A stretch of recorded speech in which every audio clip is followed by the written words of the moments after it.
Hello hi नमस्कार जय जगन्नाथ रोम रोम भाइयों। Welcome to my blog explore with fear. सांगने वर्षा पाग कौन टे गरमा गरम खाया बहुत इच्छा होता से टाइम सार डाकिले कहले कि भुवनेश्वर क्लब जा सार को धरी फटाफट मुझे बाहरी पड़ी भुवनेश्वर क्लब।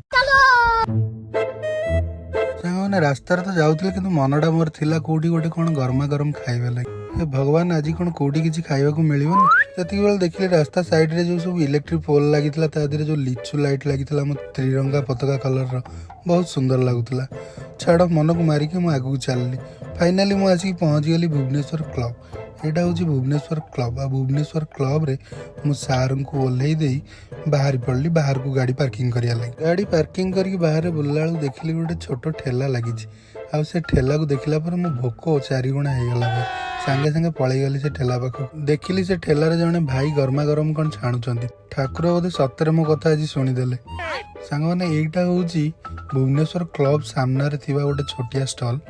आठी भाई आमर गरमा गरम छाणती कौन कौन छाणती सब मुझे देखा आपन को ये भाई सब लिखाई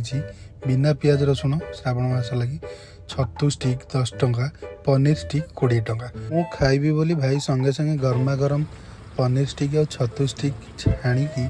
बाहर करदे सांग से पनीर और छतु स्टिक देखिकी ना मो पाटी नाल आसीगला अभी मजा आएगा ना भिड़ो। भोक को कंट्रोल न करी पारी भाई कहली भाई मत फटाफट धरे दिया खाइबा कुछ तरीका है भीख मांगने का।